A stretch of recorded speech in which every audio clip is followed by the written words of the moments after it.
Bismillahirrahmanirrahim. Assalamualaikum warahmatullahi wabarakatuh. Gimana kalian semua sehat? Alhamdulillah kalau kalian sehat ya. Semoga kalian, ibu, dan serta semuanya selalu diberikan kesehatan ya. Amin. Nah, sebelum kelas kita dimulai, ibu akan absen kalian. Ibu bikin absennya melalui Google Drive, Ibu kirim di chat Zoom dan chat WhatsApp. Bagi kalian yang hadir, isi hadir. Bagi kalian yang sakit izin, tetap mengisi Google Form dengan alasan izin atau sakit ya. Oke, nah sebelumnya jaringan ibu gimana? Jelas? Kedengarannya jelas? Gambarnya juga jelas? Oke, kalau misalnya gambarnya putus-putus, suaranya putus-putus, kalian boleh chat di Zoom chat ya, Bu suaranya putus-putus, Bu gambarnya nggak jelas. Nah, kalian boleh komen ya di Zoom chat. Oke, gimana jaringan kalian aman semua? Oke, kalau misalnya jaringan kalian nggak aman, kalian boleh chat ibu di Zoom chat atau di WhatsApp chat ya. Bu, jaringan saya jelek karena misalnya lagi hujan atau wifi-nya bermasalah, jaringannya bermasalah. Kalian boleh chat ibu di Zoom chat atau di WhatsApp chat. Oke. Nah, sekalian selama Zoom ini harus on cam ya. Kamera nggak boleh dimatiin. Pokoknya kalian cari tempat ternyaman yang menurut kalian nyaman. Terus kalian diam di situ. Nah, biar nanti pembelajarannya juga nyaman ya. Tempat itu mendukung proses pembelajaran. Jadi kalian itu harus cari tempat yang nyaman untuk belajar. Oke, kalian harus tetap semangat ya meskipun udah siang, udah panas, udah capek. Tapi kalian harus tetap semangat untuk memulai pembelajaran hari ini. Oke, hari ini kita akan belajar tentang perbankan dasar. Nah, tujuan belajar perbankan dasar itu apa sih? Yang pertama ada menjelaskan mengenai pengertian, fungsi, dan jenis bank, lalu manfaatnya adalah mengetahui produk dan jasa bank, lalu adalah menjelaskan tugas bank. Oke, Ibu akan share screen mengenai PPT ya, RPP. Kita share screen dulu RPP yang akan dipelajari. Oke nih. Nah, RPP perbankan dasar nih. Nanti Ibu akan share screen RPP ini ke WhatsApp group ya. Nanti Ibu akan share ini biar kalian bisa mempelajari mengenai perbankan dasar di Indonesia. Oke, Ibu share stop screen dulu karena Ibu akan mengirimkannya di WhatsApp Zoom. Oke, selanjutnya Ibu izin share screen PPT ya.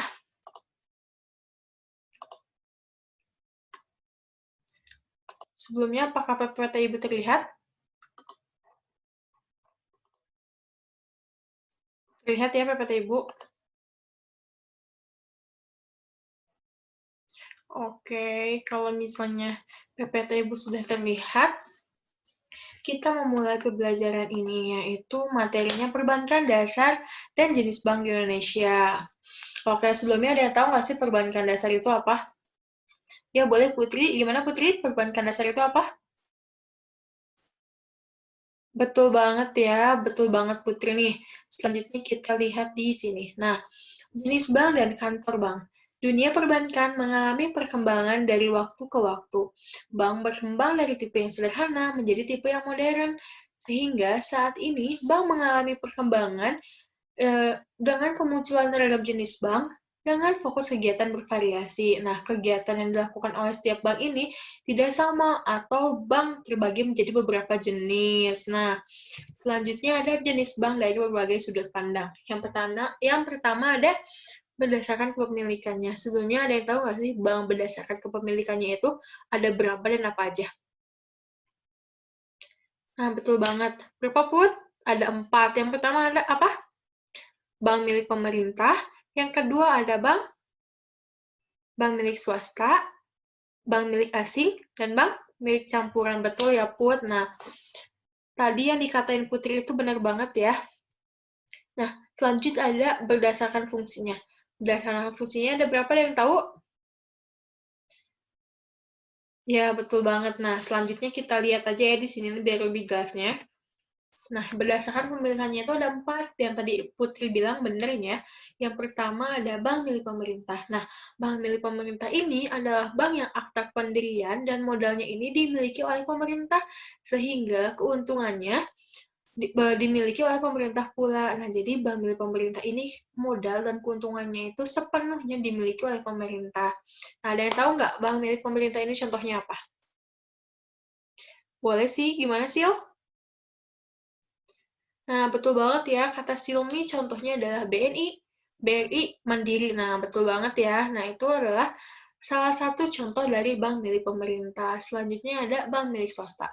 Bank milik swasta nasional ini adalah bank yang sebagian besar atau setengah modalnya ini dimiliki oleh bank swasta, sehingga keuntungannya itu sepenuhnya atau setengahnya itu dimiliki oleh swasta pula. Nah, ada yang tahu nggak bank milik swasta ini contohnya apa?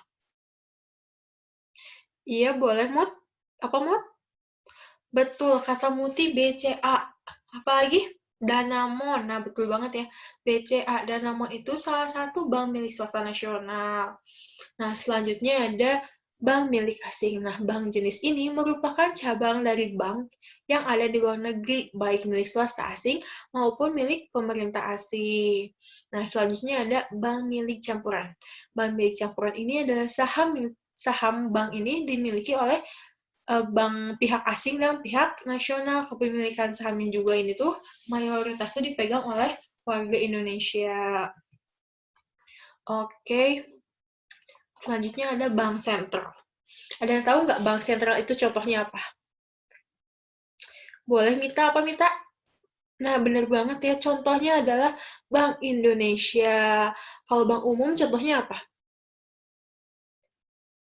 Betul banget, Mandiri, BRI, betul banget ya. Bank Pegadaian Rakyat contohnya apa? Nah, betul banget ya, BPR. Nah, Bank Sentral ini, Bank Sentral di Indonesia adalah Bank Indonesia. Bank Indonesia adalah lembaga negara yang independen dalam melaksanakan tugasnya dan wewenangnya, bebas dari campur tangan pemerintah dan atau pihak lain. Lalu ada Bank Umum. Bank Umum itu apa sih? Nah, Bank Umum ini menurut Peraturan Bank Indonesia Nomor 9 garis miring 7 garis miring PBI 2007 adalah bank yang melaksanakan kegiatan usaha secara konvensional dan atau berdasarkan prinsip syariah yang dalam kegiatannya itu memberikan jasa dalam lalu lintas pembayaran. Sedangkan BPR itu apa sih? Ada yang tahu nggak BPR itu apa? Nah, BPR ini adalah bank yang melaksanakan kegiatan usaha secara konvensional atau berdasarkan prinsip syariah yang dalam kegiatannya ini tidak memberikan jasa dalam lalu lintas pembayaran. Kegiatan BPR jauh lebih sempit dibandingkan dengan kegiatan bank umum. Kalau misalnya dibandingin sama bank umum, bank BPR ini kegiatannya tuh ruang lingkupnya tuh lebih sedikit daripada bank umum gitu ya. Selanjutnya berdasarkan cara menentukan harga. Ada yang pertama ada bank konvensional. Bank konvensional adalah bank yang dalam operasinya menerapkan metode bunga. Bank konvensional pada umumnya beroperasi dengan mengeluarkan produk-produk untuk menyerap dana masyarakat antara tabungan, simpanan deposit, dan simpanan giro. Sedangkan bank syariah adalah bank yang beroperasi sesuai dengan prinsip-prinsip syariah Islam. Yang ini yang dimaksud prinsip-prinsip syariah Islam itu apa sih? Nah, itu tuh jadi dalam aturan-aturannya itu menentukan ketentuan-ketentuan syariah Islam gitu. Nah, apa bedanya bank konvensional dan bank syariah sih? Nah, bank konvensional itu, ada yang bisa bedain? Ayo, apa Mutia?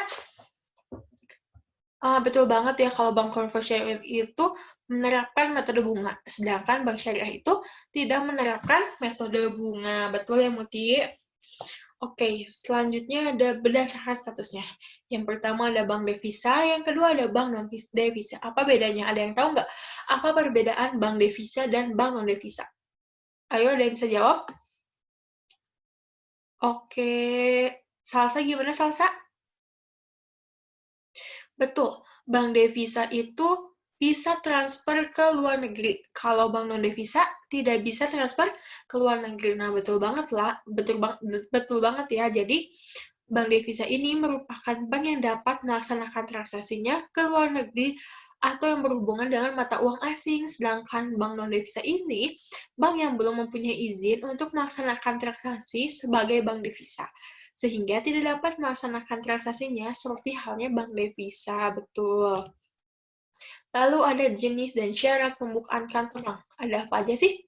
Nah, yang dimaksud dengan jenis-jenis kantor bank dapat dilihat dari luarnya. Kegiatan jasa-jasa bank ditawarkan dalam satu cabang bank. Luasnya kegiatan ini tergantung dari kebijakan kantor pusat bank tersebut. Di samping itu, besar kecil kegiatan cabang bank tergantung dari wilayah operasinya. Nah, jenis kantor cabang ini tuh terbagi jadi 4. Yang pertama kantor pusat, yang kedua kantor cabang penuh, yang ketiga kantor cabang pembantu, yang keempat kantor kas. Nah, kalian tahu nggak sih kantor pusat, kantor cabang, kantor pembantu, kantor itu apa bedanya? Coba kantor pusat dulu ada yang bisa jawab nggak? Iya, gimana Mita? Nah, betul. Jadi kantor pusat itu dia mengawasi manajemen perencanaan. Betul ya, Mita? Kalau misalnya kantor cabang penuh, ada yang tahu nggak? Oke, gimana Silmi? Kalau kantor cabang penuh, nah betul banget ya, kata Silmi, kalau kantor cabang penuh, dia beroperasinya, transaksinya lebih banyak daripada kantor cabang dan kantor pembantu. Oke, nih, lebih jelasnya ini ya. Nah, kantor pusat itu merupakan kantor di mana semua kegiatan perencanaannya sampai kepada pengawasannya terdapat di kantor pusat. Sedangkan kantor cabang utama ini merupakan salah satu kantor cabang yang memberikan jasa bank paling lengkap. Jadi kalau misalnya kantor pusat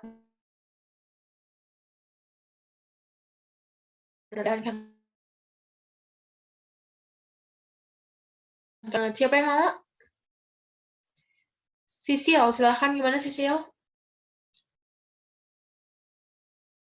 Betul, kalau kantor pusat ini hanya ada kegiatan perencanaan, tapi tidak ada transaksi. Sedangkan kalau kantor cabang ini memberikan jasa yang paling lengkap di antara cabang-cabang lain. Betul banget ya.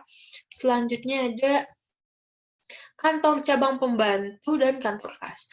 Kalau kantor cabang pembantu ini merupakan kantor cabang yang berada di bawah kantor cabang penuh, di mana kegiatan jasa bank yang dilayani hanya sebagian saja.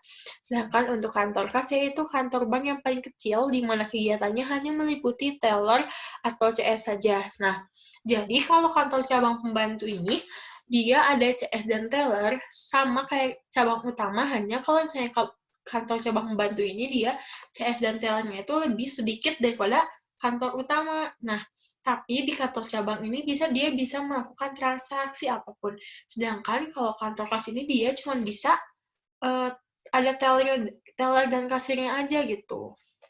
Jadi kantor kas ini ruang lingkupnya dia lebih sempit daripada kantor cabang pembantu dan kantor cabang utama gitu ya. Oke, selanjutnya ada syarat pembukaan kantor bank. Yang pertama adalah pembukaan kantor cabang wajib memperoleh izin OJK. Ada yang tahu nggak OJK itu apa? Iya, boleh Wildan gimana? Betul, OJK itu apa? Otoritas Jasa Keuangan, betul ya? Nah, yang kedua adalah direksi atau pejabat direksi bank mengajukan permohonan pembukaan kantor cabang kepada OJK disertai dengan dokumen pendukung. Yang ketiga, yaitu persetujuan atau penolakan atas permohonan bank diberikan paling lambat 20 hari kerja. Yang keempat, pelaksanaan pembukaan kantor cabang dilakukan paling lama 30 hari kerja sejak tanggal izin dari OJK diterbitkan. Nah, sekian ya materi kita sampai situ tentang perbankan dasar. Oke, sebelumnya ada yang mau nanya? Silahkan yang mau bertanya, yang mau berkomentar, barangkali antara kalian belum ada yang mengerti, silahkan mengeluarkan pendapatnya. Ibu izin stop share dulu ya. Oke, gimana? Silvi mau nanya? Boleh nanya. Apa bedanya bank konvensional dan bank syariah gitu ya Silvi pertanyaannya. Nah, kalau bank konvensional itu dia menggunakan metode bunga. Kalau misalnya bank syariah itu dia nggak pakai metode bunga, nggak ada penarikan bunga gitu. Karena kalau misalnya bank syariah itu dia lebih menerapkan akad. Itu, jadi akad sebelum transaksi. Ada yang mau ditanyain lagi? Apa bedanya, siapa yang bertanya? Ihsan. Apa bedanya kantor cabang pembantu, kantor cabang utama, dan kantor cabang kas gitu ya pertanyaannya.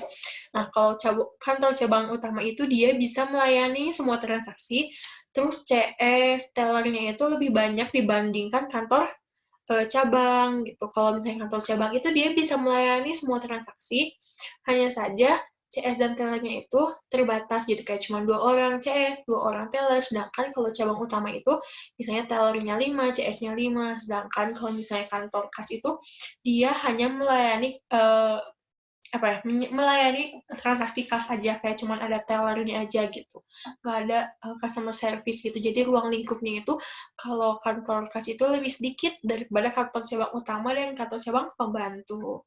Oke, ada yang mau bertanya lagi? Oke, nggak ada yang mau bertanya lagi ya? Oke, kalau gitu siapa yang mau memberi kesimpulan pembelajaran materi kali ini, yaitu perbankan dasar? Silakan. Boleh Silmi gimana? Oke, bagus banget ya Silmi. Ada lagi yang mau memberikan pendapat mengenai materi hari ini, memberikan kesimpulannya, silakan. Oke, silakan Putri. Oke, betul banget ya. Jadi Silmi sama Putri sudah menyimpulkan. Nah, sekarang Ibu akan menyimpulkan pembelajaran kali ini, yaitu dunia perbankan mengalami perkembangan dari waktu ke waktu. Bank berkembang dari tipe yang sederhana menjadi tipe yang modern. Hingga saat ini, bank mengalami perkembangan dengan munculnya ragam jenis bank. Dengan fokus kegiatan bervariasi, kegiatan dilakukan setiap bank ini berbeda, tergantung beberapa jenis bank, dan setiap bank itu tidak sama, terdiri menjadi beberapa bagian. Gitu. Ada lagi yang mau ditanyakan? Atau menambah kesimpulan? Mungkin cukup yang mengenai kesimpulan. Nah, Ibu akan memberikan evaluasi melalui Google Drive dan Google Form. Kalian boleh ngisi evaluasi hari ini mengenai perbankan dasar. Ibu akan mengirimkan Google Form tugas evaluasi hari ini di WhatsApp grup ya, serta Ibu akan memberi kalian tugas akhir mengenai materi ini, dan akan kita bahas di minggu yang akan datang. Ya, mungkin sekian ya dari Ibu, nanti Ibu akan kirimkan evaluasi hari ini dan tugas yang akan Ibu kirimkan di WhatsApp group. Mungkin sekian ya. Mohon maaf apabila banyak kesalahan dari Ibu. Wassalamualaikum warahmatullahi wabarakatuh.